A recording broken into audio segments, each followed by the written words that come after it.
महाविद्यालयों में सीनियर छात्र अपने नए आने वाले जूनियर छात्रों से नाम परिचय आदि के नाम पर रैगिंग लेते हैं। कई बार इनको इतना हतोत्साहित किया जाता है कि वो सुसाइड को भी मजबूर हो जाते हैं। इसी विषय पर आर.एन.टी. मेडिकल कॉलेज के प्रिंसिपल डॉक्टर विपिन माथुर ने एंटी रैगिंग कमेटी की अपने फैकल्टी की बैठक ली।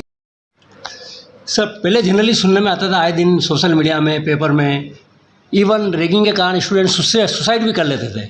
इवन जैसा कि आपने बताया अभी वास्तव में बहुत कुछ कंट्रोल में है, तो आपने कैसे कंट्रोल किया उसके बारे में बताएं। सर, यही सबसे बड़ा जो है वो उसका कारण तो सरकार द्वारा लाया गया एंटी रैगिंग कानून है, जिसमें बहुत ही गंभीर जो है वो सजाओं का प्रावधान है। तो उसी से ही सबसे बड़ा, जैसे आज कोई भी व्यक्ति जो है वो रैगिंग के अतिरिक्त जो भी दूसरे गंभीर अपराध है वो करने में क्यों डरता है? क्योंकि सख्त सजा है। और वो सख्त सजा जो दूसरी जो सबसे इम्पोर्टेंट बात और है साथ के अंदर ये कि हमारे जो सारे फैकल्टी मेंबर्स हैं और कॉलेज प्रशासन जो है वो भी बहुत जागरूक है इस चीज़ को लेकर के। ये हमारे लिए एक जो है वो बहुत बड़ा एक असाइनमेंट होता है कि हमारा जब नया बैच आता है और जब उसका इंडक्शन तक, जब तक हम उसका फ्रेशर नहीं कराते हैं। और इसी में मुझे एक चीज़ और याद आई कि हमने अब इस बार ये निर्णय लिया है कि अब नए बच्चों का जो फ्रेशर होता है, जो इंडक्शन होता है, उनको रेगुलराइज करने का जो हम एक फंक्शन करते हैं वो हम 4 हफ्ते में करा देंगे, जिससे कि जो भी रैगिंग करने का जो टाइम है वो उसको इतना शॉर्टन कर देंगे कि किसी तरह की कोई उसमें गुंजाइश ही नहीं रहे कि बच्चे परेशान हों।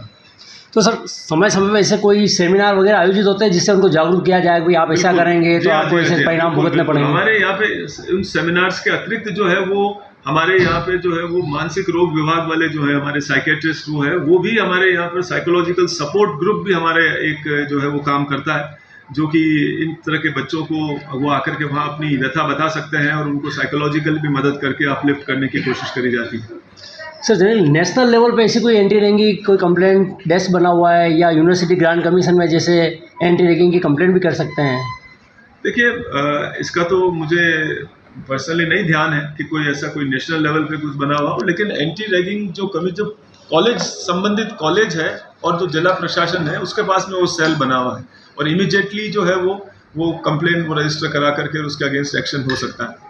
एक आपके माध्यम से मैं ज़रूर एक बात और कहना चाहूँगा, ये सब पेरेंट्स को मैं ये बात कहना चाहूँगा और जो जूनियर बच्चे हैं उनको भी मैं ये चीज़ समझाना चाहूँगा कि वो उनके ऊपर किसी भी प्रकार का कोई हैरेसमेंट हो रहा है, कोई रैगिंग की एक्टिविटी हो रही है, तो उसको लेकर के वो डरे नहीं, उसको वो हमको पूरी तरह से बताएं, जो दोषी हैं उनका नाम बताएं, वो स्थान बताएं, ताकि हम एक्चुअल में उसमें कार्रवाई कर सकें। मैंने ये देखा है कि कई बार हमारा जो एंटी रैगिंग ग्रुप है वो इसलिए असहाय हो जाता है या वो एक व्यवस्थित कार्रवाई नहीं कर पाता कि हमको कोई भी जो रैगिंग करने वाले लोग हैं या जो दोषी हैं उनके नाम पता, उनका जो है वो कब क्या हुआ उनके साथ में, ये बताने से लोग बहुत हिचकते हैं। शायद वो इसलिए डरते हैं कि अगर ऐसा एक्सपोज अगर वो हो गए तो उनकी रैगिंग ज़्यादा हो जाएगी।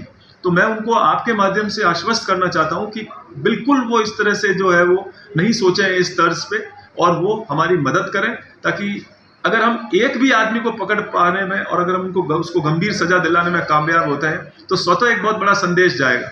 उसमें हमको उनकी इस तरह की सहायता की आवश्यकता है कि वो कम से कम आइडेंटिफाई हमारे सामने वो कर दें। हम उनका नाम एश्योर करते हैं कि हम उनका नाम जो है वो एक्सपोज नहीं होने देंगे और ये बहुत ही गोपनीय रहता है, आप समझते हैं इस बात को। लेकिन अगर ये पता चलता है, नामजद अगर कोई चीज़ हमारे पास आती है तो हम कार्रवाई और बेहतर और बहुत कड़ी कार्रवाई कर सकते हैं। सर, बहुत अच्छी बात आपने बताई है। जनरली होता है क्या है, टीचर्स लोग हैं, फैकल्टी वाले, वो भी देखते हैं बच्चा कहीं भविष्य खराब नहीं हो जाए, तो सेम टू सेम थिंग दोनों चीज़ें ध्यान रखनी पड़ती, उसका भविष्य खराब नहीं हो और उस सुधर भी जाए। यही मैं आश्वस्त आपको करता हूँ। भविष्य खराब होने का सवाल तो तब उठेगा जब उस बच्चे ने जिसने कंप्लेन की है उसका नाम हम आगे बताएंगे। ये हम आपको आश्वस्त करते हैं कि ऐसा कोई हम होने नहीं देंगे इस चीज़ को कि पता चल पाए हमको कि किसने कंप्लेन करी है। पर अगर कोई सचमुच में कोई ऐसी घटना हो रही है तो कंप्लेन नामजद अगर हो तो हमारे लिए वो आसानी रहती है, वरना हमको पता ही नहीं चलता कि किस आदमी को हम सजा दें, किसको हम पकड़ें।